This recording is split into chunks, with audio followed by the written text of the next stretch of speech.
Bonjour à tous et bienvenue sur le plateau de Bonjour chez vous. On est tous très heureux de vous retrouver aujourd'hui. Aujourd'hui, nous allons parler de la consécration. Es-tu prêt à payer le prix pour te consacrer, pour te rapprocher du Seigneur? La semaine commence en profondeur, les amis. Yes, Effectivement, ouais. Vous êtes prêts à payer le prix? on est là. On est là. La Ne réponds preuve. pas à la question. J'aime tellement quand je vous pose des questions au début d'émission, que vous me répondez volontairement à côté. Donc c'est une émission qui va nous conduire, qui va nous inspirer nous aussi. Yeah, C'est absolument. ça, le prix à payer. Hein, on n'a pas envie de payer le prix à la base. Hein, Mais c'est pas d'habitude, ça quelque chose semble qu'on recherche. difficile, mais il y a des bonnes choses qui Il y a des ressortent de bonnes là. choses, il y a des bonnes choses. On va en parler dans cette émission justement, puis on va vous donner soif de vous consacrer davantage et de payer ce prix, même si c'est difficile, même si on n'a pas envie. Et aujourd'hui, Omer, tu vas être avec nous. Ça fait longtemps qu'on t'a pas vu. On est très content de te retrouver. Bienvenue. Là, on te laisse plus partir, par contre, je te préviens. Book déjà ton agenda chaque semaine sur le plateau. Yes. Avec plaisir et à ordre. J'aime ça. Les Soldat. filles, prenez-en de la graine. Omer, tu vas faire une rubrique réponse d'expert aujourd'hui. De quoi vas-tu nous parler? Oh, une très belle question, en fait. Quel est le rôle du Saint-Esprit dans notre consécration? C'est vraiment bon. Ouais, vraiment. On a hâte d'entendre ce que tu vas nous dire. Je à ce garde tout sujet. secret jusque-là. T'as raison, tu fais comme Frank. Ouais, c'est Tu fais ça. des intros discrètes. Mhm. C'est ça. Et Nadine, on va terminer, c'est un lundi, on finira avec un culture et média. On change les habitudes. On change les habitudes. On va parler d'un livre hyper intéressant qui s'appelle Un ministère de puissance. Je recommence. Ok, là. On est lundi matin. Un ministère de puissance de A.A. Allen, un livre d'un homme de Dieu qui a eu un ministère de puissance et qui va nous encourager et nous donner des outils comment se consacrer davantage. C'est ça, il parle du prix à payer. Hein. Le C'est prix à payer. Prix à payer pour un ministère de puissance, je pense, le titre. D'accord. Dans mon souvenir, quand je l'ai lu, c'était ça le titre. T'as raison. Tu vas y arriver, Nadine. Ouais. Rien du jour, lundi matin, comme on dit. Allez, on commence avec toi, Aurélie. On va voir, tu as l'air d'avoir des clés à nous donner. Donc Mieux on va que t'écouter, Nadine. en tout cas. Allez, on commence avec notre pensée du jour.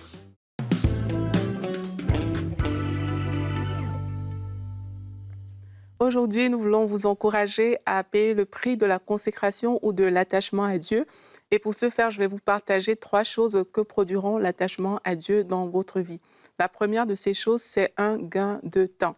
La vie est faite de hauts et de bas, que vous soyez chrétien ou pas, mais il faut savoir que on perd tellement de choses dans des choses naturelles, tellement de temps, dans des choses naturelles parce qu'on n'est pas attaché à Dieu. On voit cette histoire du peuple d'Israël qui était dans le désert. Le temps prévu, c'était quelques jours pour sortir du désert, mais ils ont fait 40 ans avant de sortir, tout simplement parce qu'ils étaient dans le péché, dans les murmures, dans différentes sortes de choses en fait. Et il faut savoir que tout le temps qu'on perd parfois à demeurer dans une vie qui n'honore pas Dieu, tout le temps qu'on perd à rester à faire des choses qui ne glorifient pas le Seigneur, mais tout simplement, c'est du temps perdu qui parfois n'est pas retrouvé. Donc vraiment, s'attacher à Dieu, ça produit un gain de temps, ça produit même une accélération dans la vie de plusieurs personnes. Et ça, c'est vraiment un bon avantage. Une autre chose, c'est que s'attacher à Dieu permet de donner un vrai sens à notre vie, en fait.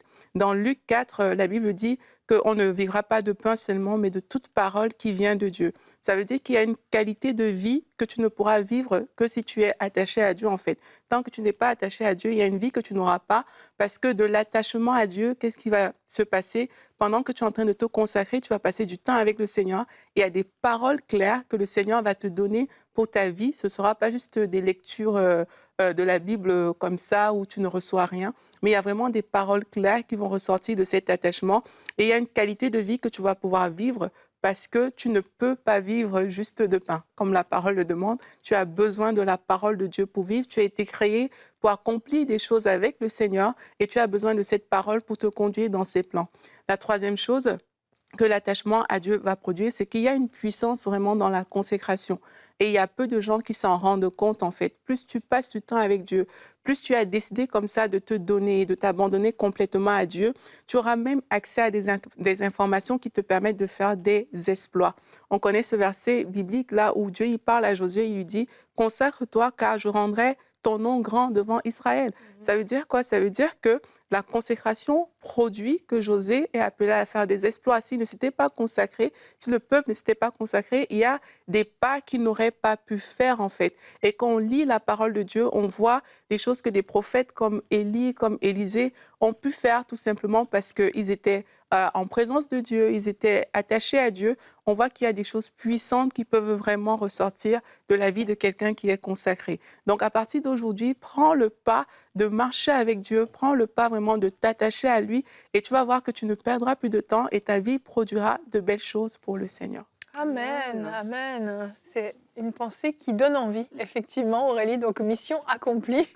Parce qu'on a besoin d'être stimulé. Des fois, oui, on ne peut pas forcément comprendre. On voit juste le prix à payer, la charge que ça demande, l'investissement que ça demande, les choses peut-être qu'on va devoir délaisser. Et c'est lourd. Mais en fait, quand je t'écoutais, je me disais, mais tout est une affaire de soif. Si on a soif, on est, je ne sais pas, allez, sur une île déserte. On a échoué sur une île déserte et on sait qu'au milieu de l'île, il y a une source d'eau fraîche. Mais on va être capable de franchir tous les obstacles pour arriver à cette eau fraîche parce qu'on a tellement soif. Notre soif va nous donner la force d'aller jusque-là. Et en fait, la consécration, c'est la même chose. Est-ce qu'on a soif de Dieu? Est-ce qu'on a soif de sa présence? Est-ce qu'on a déjà même goûté une fois à sa présence? Est-ce qu'on a déjà vécu des révélations en lisant sa parole qui fait que, en fait, c'est pas un effort d'aller vers lui, d'aller dans sa présence, d'aller dans sa parole. C'est juste, on peut pas résister, en fait. C'est comme on est attiré par cette soif-là de vouloir vivre plus, de vouloir connaître plus, de vouloir être plus intime, plus proche de lui. Et en fait, ça va découler naturellement sans qu'on ait à se forcer puis à avoir juste ce prix difficile à payer. Et j'aimais dans la pensée d'Aurélie, c'est que ça nous fait voir un point, c'est l'objectif en fait. Lorsque Josué s'est consacré, lorsque Josué a sanctifié le peuple, lorsque Josué s'est mis à part, il a pris la parole, Dieu lui a dit que ce livre de la loi ne s'éloigne pas de ta bouche, médite-le jour et nuit. Lorsque Josué a fait toutes ces choses, il a vu des choses extraordinaires. Il a pu faire ce que Moïse n'a pas pu faire. Il a pu amener ce peuple dans cette conquête. Et je crois qu'en tant qu'enfant de Dieu, des fois, on est tellement dans le train quotidien, on est tellement dans la vie de tous les jours que des fois, on manque à rentrer dans plus de consécration parce qu'on ne voit pas l'objectif à atteindre, parce qu'on se limite à notre travail, on se limite à nos tâches quotidiennes. Mais de payer le prix de la consécration, et pour certains d'entre vous, c'est peut-être payer le prix de consacrer ses soirées. Peut-être Dieu t'appelle dans une saison de dire, toi, tes soirées, tous tes lundis, je veux que tu les prennes avec moi. Peut-être que voilà, chaque vendredi, je veux que tu fasses ceci. Et oui, ça va peut-être coûter un prix, ça va nous sortir de notre routine, mais lorsqu'on va le faire, il y a vraiment un fruit qui va découler de ça, en fait. Et ça, je crois que c'est vraiment encourageant. Pour certains d'entre nous, on manque de discipline et c'est peut-être juste ça ce qu'on doit crucifier. C'est aller chercher cette discipline, cette constance qui va nous amener dans la consécration. D'autres personnes, c'est peut-être rejeter leur loisir. Peu importe, chacun d'entre nous, il y a un élément comme ça qui va être un élément déclencheur. Lorsqu'on va décider de dire oui, je vais payer le prix et je vais vraiment crucifier cet élément-là, je vais triompher de cet élément-là, on va voir des choses extraordinaires. Donc vraiment, je m'encourage et je nous encourage tous vraiment à dire non, Seigneur, je veux sortir de ma routine et regarder ce que toi tu as pour moi. Et lorsque je vais fixer les yeux sur ce que tu as pour moi, je sais que voilà, ce ne sera pas si lourd que ça, en fait. Je vais me sentir portée, comme tu dis, par rapport à cet exemple que tu as donné dans le désert. Surtout qu'il y a plusieurs personnes, et vraiment, peu importe, en fait. Tout le monde aspire à vivre une bonne vie. Tout le monde aspire à réaliser de belles choses, en fait. Et qui qu'on soit, c'est des aspirations qui sont dans le cœur. Mais quelquefois, on ne veut pas payer le prix, soit parce qu'on est mal renseigné sur comment y arriver, ou alors parce qu'on ne veut vraiment pas le faire. Mais quand on comprend qui on est, pourquoi est-ce qu'on est sur la terre, mais ce sera évident en fait de vouloir payer ce prix-là. Et je pense que payer le prix, c'est aussi payer le prix du renouvellement de son intelligence, tout simplement.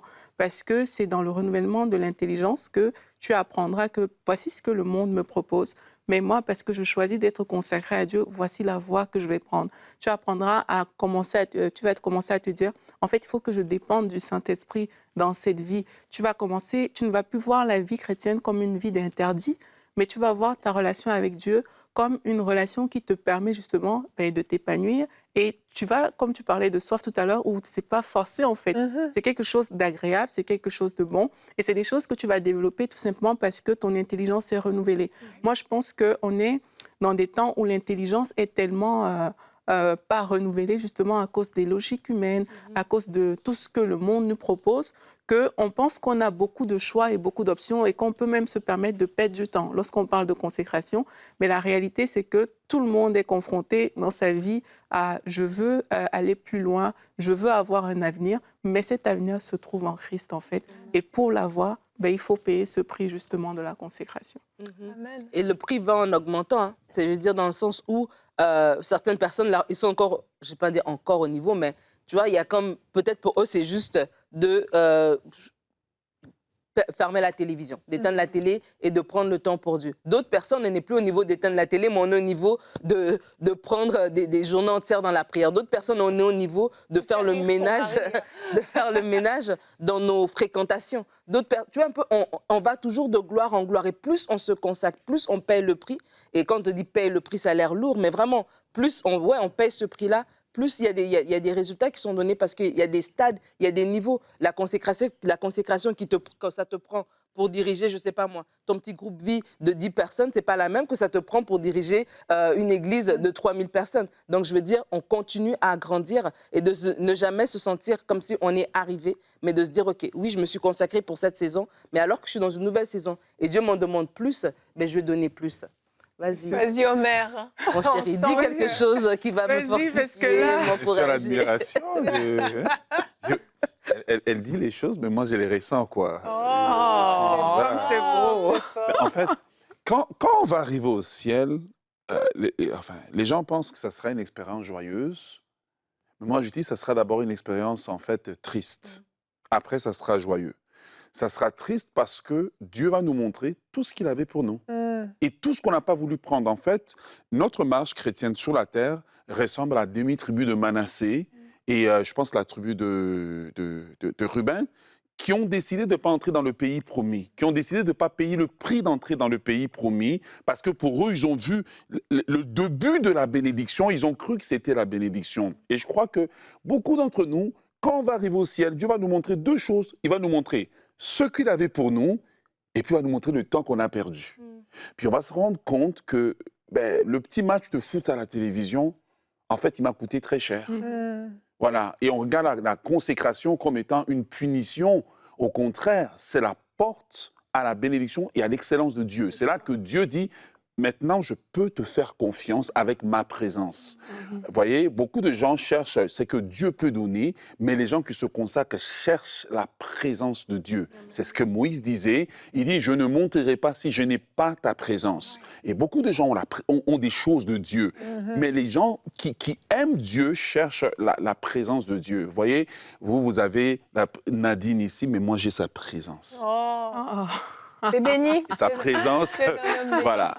C'est comme ça que je peux savoir, à un moment donné dans la maison, je peux dire aux enfants, allez ouvrir la porte, votre maman arrive.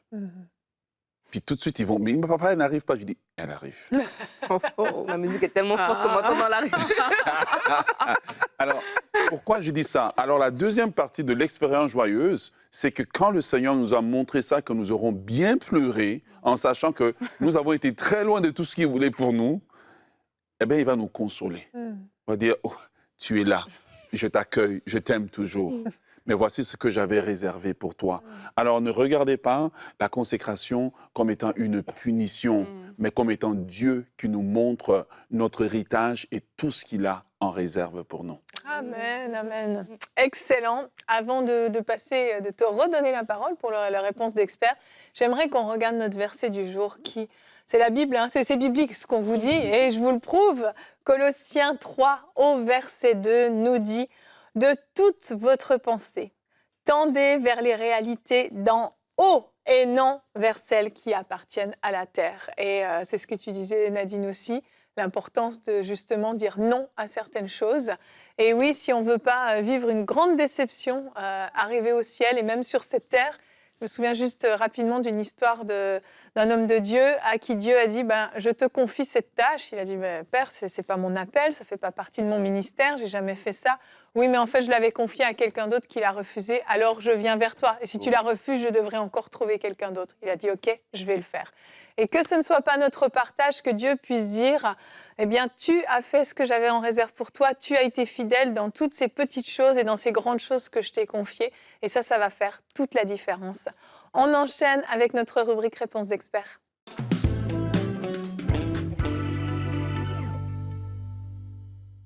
Alors, quel est le rôle du Saint-Esprit dans notre consécration? Premièrement, je voudrais vous dire, je suis très heureux d'apporter cette capsule, pour utiliser un mot excellent d'Yveline.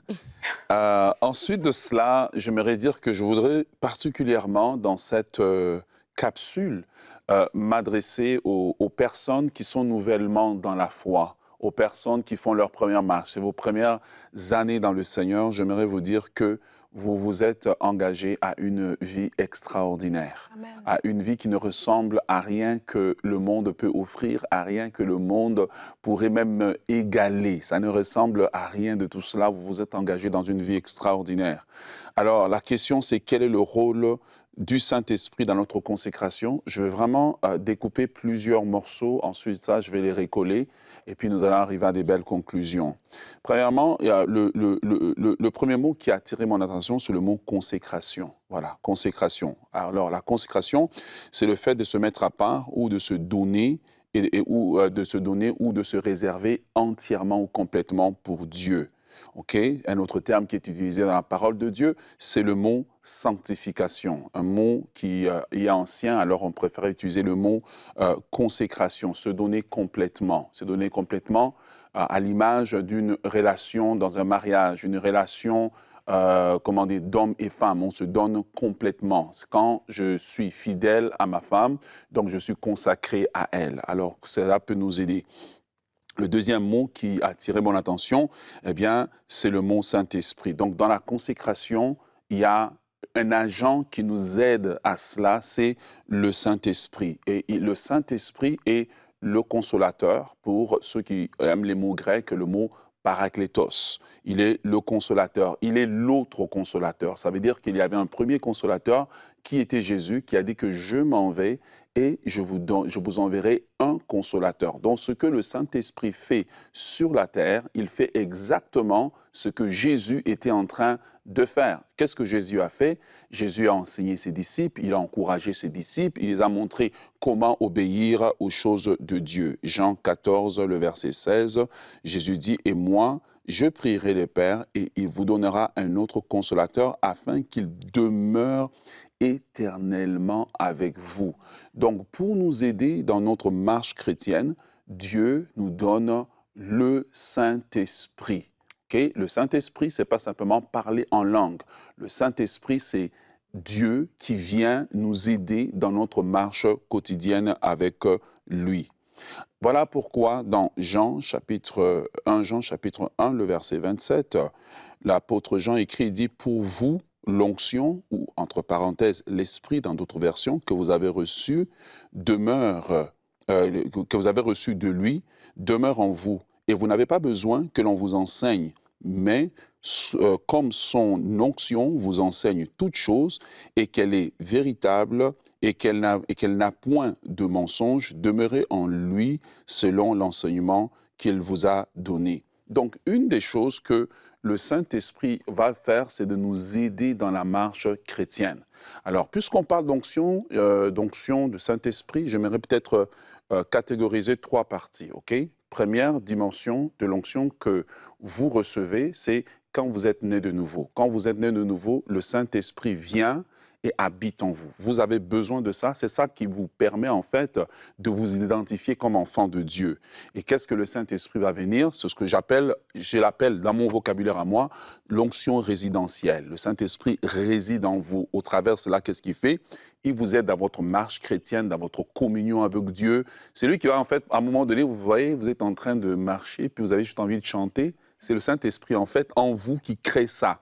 Le Saint-Esprit fait ça, le Saint-Esprit va vraiment vous aider. Ensuite de cela, à un moment donné dans votre marche chrétienne, eh bien, vous allez recevoir ce que j'appelle le revêtement de l'onction. Ça, c'est pour le service, pour le ministère, pour les dons, etc. Okay? La troisième catégorie, à un moment donné, vous allez monter de niveau encore avec Dieu et Dieu vous donne une onction spéciale pour briser certains jougs sur les vies des gens, l'onction de domination.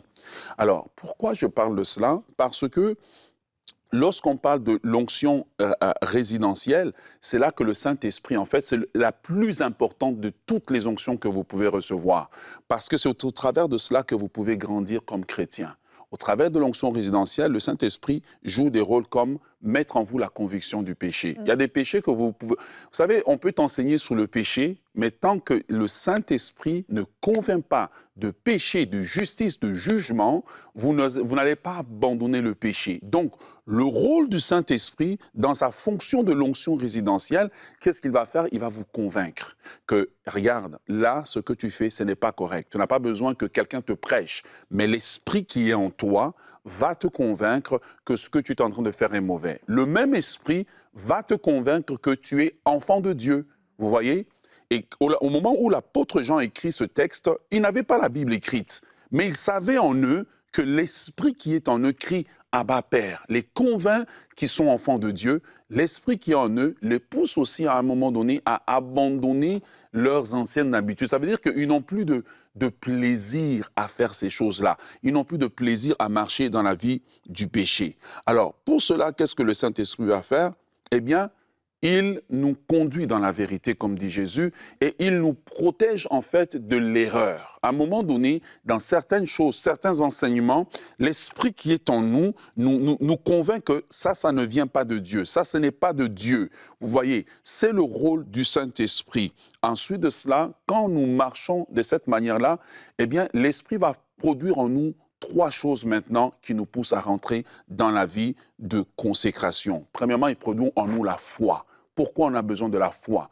La foi va nous emmener à comprendre que ce que je sacrifie aujourd'hui, Dieu va me le donner au centuple. Ce que j'abandonne aujourd'hui, Dieu va me le donner. Voilà pourquoi le Saint-Esprit produit en nous la foi. De croire que malgré tout ce qui m'arrive, malgré tout ce que je vis comme secousse, Dieu est avec moi et que Dieu prend plaisir à la façon dont je vis. La deuxième des choses, il va produire l'amour, d'aimer Dieu au travers de nos épreuves.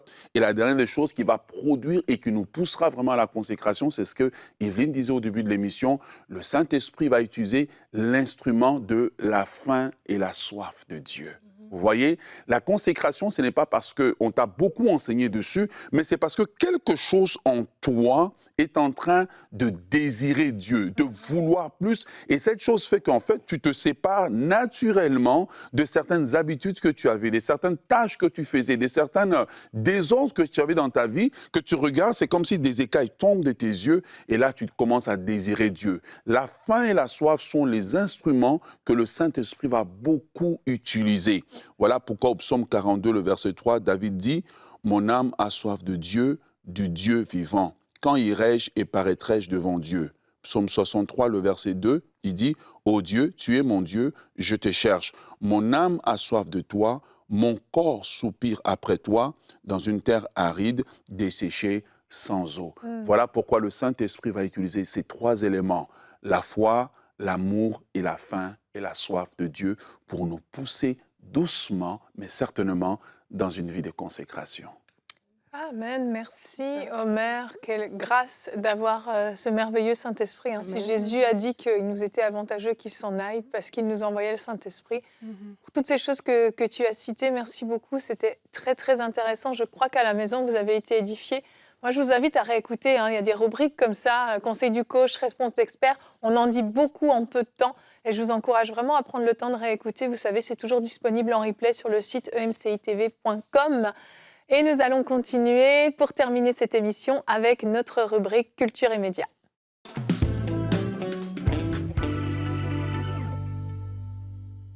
Alors aujourd'hui, on présente un livre qui s'appelle « Le prix à payer pour un ministère de puissance » de A.A. Allen, donc A.A. Allen. C'est un homme de Dieu américain. Je crois même qu'on a eu une héros de la foi avec lui, que vous pourrez retrouver sur emcitv.com. Et d'ailleurs, le livre... Ou avec lui? Sur lui parce qu'il est plus là. Okay. Je l'ai dit avec lui? Oui. Ah, ok, d'accord, désolé. Avec des vidéos de ces campagnes. Et donc, c'est disponible en replay sur emcitv.com. Et d'ailleurs, son livre est disponible sur emcitv.com. Vous pouvez aller le lire. Il se lit très bien. Moi aussi, je l'ai lu comme ça sur Internet. Ça se lit très bien, en fait, en PDF. C'est un livre, en fait, dans lequel il vient parler lui-même de sa propre expérience par rapport à son ministère et par rapport à la consécration. Il dit qu'après sa conversion, il a vraiment eu une soif de Dieu, de la parole. Il a passé beaucoup de temps dans la parole de Dieu. Et après ça, au bout d'1 mois, il a été baptisé du Saint-Esprit. Un baptême foudroyant, vraiment, rempli du Saint-Esprit, etc.